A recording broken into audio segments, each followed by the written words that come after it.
Invoca-me e te responderei, e te revelarei conhecimentos grandiosos, inacessíveis que não sabe. E hoje nossa devocional está centrada num texto que para muitos é fácil de entender, mas muito difícil de viver à prática, porque fala da obediência às autoridades e sobre as boas obras, como reflexo da salvação pela graça.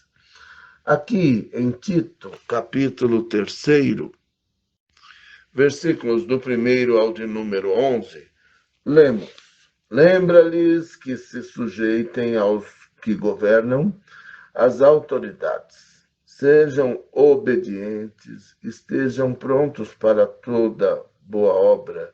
Não difame a ninguém, nem sejam altercadores, mas cordatos, dando provas de toda cortesia para com todos os homens. Pois nós também, outrora, éramos nécios, desprovidos de inteligência, desobedientes, desgarrados, escravos de toda sorte de paixões e prazeres, vivendo em malícia e inveja, odiosos e odiando-nos uns aos outros. Quando, porém, se manifestou a benignidade de Deus, nosso Salvador, e o seu amor para com todos, não por obras de justiça praticadas por nós, mas segundo sua misericórdia, ele nos salvou mediante o lavar regenerador e renovador do Espírito Santo, que ele derramou sobre nós ricamente por meio de Jesus Cristo, nosso Salvador, a fim de que, justificados por graça, nos tornemos seus herdeiros segundo a esperança da vida eterna. Fiel é esta palavra, e quero que, no tocante a estas coisas, faças afirmação confiadamente para os que têm crido em Deus, para que os que têm crido em Deus sejam solícitos na prática de boas obras. Estas coisas são excelentes e proveitosas aos homens. Evita discussões insensatas, genealogias, contendas e debates sobre a lei, porque não têm utilidade e são fúteis. Evita o homem faccioso, depois de admoestá-lo primeira e segunda vez, pois sabes que tal pessoa está pervertida e vive pecando, e por si mesma está condenada. Forte esse texto, pois nós vemos aqui Paulo pedindo, instruindo a Timóteo, a Tito, que pregue à igreja que devemos nos sujeitar aos que governam, às autoridades. O problema é que nem sempre a autoridade tem autoridade. O que fazer?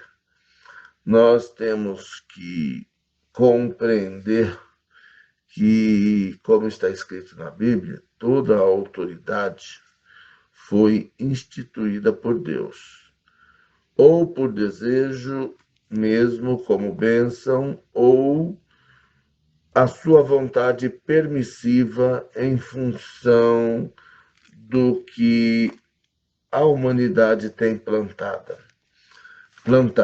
Então, nesses tempos em que se multiplica o pecado, e aquele tempo não era diferente com relação a isso, nós vemos que, embora muitas autoridades não sejam necessariamente servas de Deus, nós, os filhos de Deus, somos desafiados a sermos obedientes naquilo que é bom e que nós estejamos prontos para toda boa obra. Nós vamos fazer o bem, não importa quem.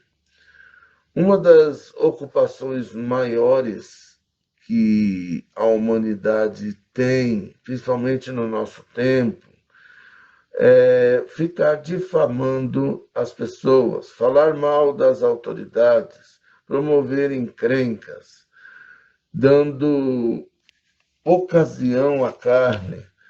E não é para isso que nós estamos aqui. Nós somos sal da terra e luz do mundo.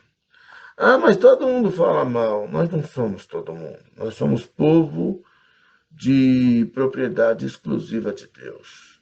E, portanto, Deus espera de nós uma atitude diferente. Você não vê Jesus falando mal das autoridades, mas ele, no respeito às autoridades, deu exemplo, dizendo a César o que é de César e a Deus o que é de Deus. Nossa marca registrada como evidência do amor que trazemos no nosso coração pela graça de Cristo que nos alcançou, é uma atitude de cortesia para com todos os homens. Nós, e aí Paulo falando dele mesmo, também, outrora, no passado, era nécio. Nécio é uma palavra assim, burro mesmo, desprovido de inteligência. Desobediente, era rebelde, desgarrado, bicho solto, escravo de toda sorte de paixões e prazeres, curtindo a vida adoidado, não é? Sem pensar nas consequências. Era a filosofia grega dos epicureus. Comamos e bebamos porque amanhã morreremos.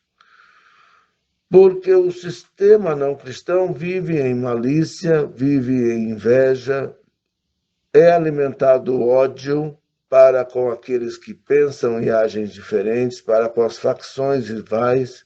Isso é muito comum na política, mas é muito comum entre as pessoas, entre vizinhos.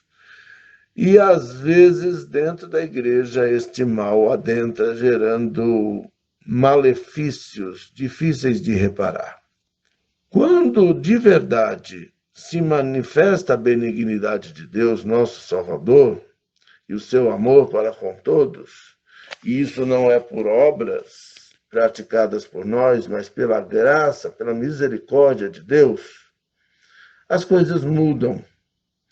E nós, justificados por graça, herdeiros segundo a esperança da vida eterna, temos uma atitude diferente.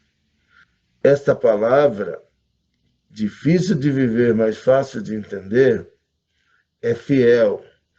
E Paulo desafia, porque às vezes, dentro de um contexto contaminado, você pregar a verdade com vistas a uma mudança de atitude gera risco. E é preciso ter autoridade e coragem para expressar aquilo que recebemos pela iluminação do Espírito Santo de Deus. E Paulo fala aqui, ó, fiel essa palavra. E é isso que você tem que pregar. Faça afirmação, confiando que Deus honra a tua fidelidade, para que os que têm crido em Deus sejam solícitos nas práticas de boas obras. Porque a fé sem obras, como já disse Tiago, é morta. Então, irmãos, nós somos tentados a perder muito tempo com discussões sem sentido, tipo sexo dos anjos, genealogias, contendas, briguinhas fúteis, debates sobre regras que os homens tentam impor aos outros, e isso não vem de Deus. Porque isso não serve para nada, é inútil. Evita o homem encrenca, faccioso, o elemento que gera divisão. Nem conversa com esse ser, porque depois de admoestá-lo, primeira e segunda vez, não vai mudar. Não joguemos pérolas para porcas, pois nós já sabemos que essas pessoas são pervertidas e vivem pecando e por si mesmas já estão condenadas, ou seja, não quer mudar. Não perca tempo, sacode o pó da sandália, como Jesus disse no Evangelho, e vida que segue, porque nós não temos tempo a perder. Temos que remir o tempo, porquanto os dias são maus. Acordemos, despertemos para essa realidade e utilizemos o nosso tempo para as boas obras, para agradar a Deus, para ter evidências práticas do poder transformador do Evangelho. É isso que agrega, é isso que vai abrir portas para a salvação nossa e daqueles que nos ouvem e nos observam. Que sejamos essa referência como igreja. Em nome de Jesus. Amém.